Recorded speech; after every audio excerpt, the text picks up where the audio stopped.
La formule du sommeil de Morgan Aldo. Donc qu'est-ce que c'est la formule du sommeil de Morgan Aldo? C'est un livre qui m'a été offert par Morgan Aldo justement et qui en fait il m'a dit bah voilà ce livre-là c'est j'ai fait tout un livre sur le sommeil, je suis docteur donc il est médecin et je m'intéresse beaucoup au sport, enfin c'est un mec qui fait du street workout, des trucs comme ça donc c'est vraiment un type voilà qui est dedans, c'est un médecin qui fait du street, ouais. Ouais, ouais, pour de vrai. Et du coup, il m'a demandé de le lire et d'en faire une critique. Et peut-être d'en parler sur ma chaîne en vidéo officielle. Je J'ai lu son livre et en fait, je le trouve bien. Je trouve vraiment pas mal. C'est-à-dire que c'est un livre que je recommanderais à des gens qui ont des problèmes de sommeil, etc. Mais il y a un gros mais qui fait que je ne pourrais jamais y consacrer une vidéo sur ma chaîne. On peut réfléchir à faire des choses sur le sommeil ensemble, hein, pas de souci, mais il n'y a pas de bibliographie. C'est-à-dire que, enfin, très peu de bibliographie. Et à chaque fois, il dit une étude, il cite pas la source, etc. Et ça, bah, pour moi, c'est rédhibitoire.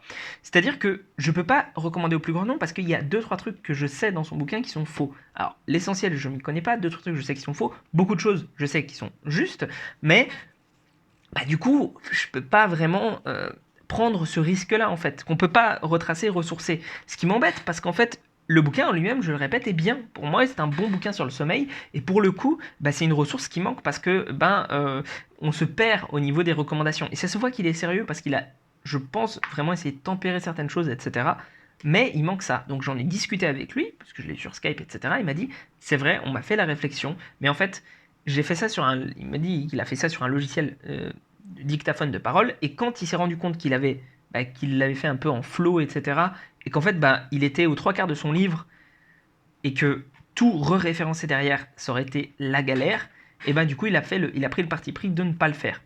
Ce que je peux comprendre parce que c'est long d'écrire quelque chose et je le sais, moi, quand je source mes articles, notamment que je fais chez Greenway, etc., ça prend très longtemps pour un article qui fait en règle générale 15-20 pages. Donc pour un bouquin qui en fait 250, je peux comprendre que ça aurait pris genre un temps faramineux et qu'il avait envie de sortir son livre. Maintenant, moi, ça veut dire que je peux pas le recommander au plus grand nombre.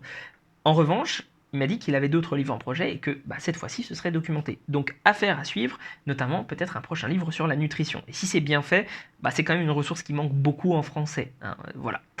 Et donc, pour conclure là-dessus, ce bouquin-là, La formule du sommeil, t'apprend pas mal de choses.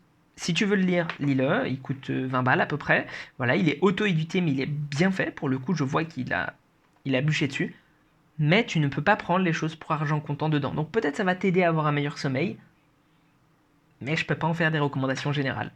Et sur ce, prends soin de toi et on se retrouve pour une prochaine vidéo.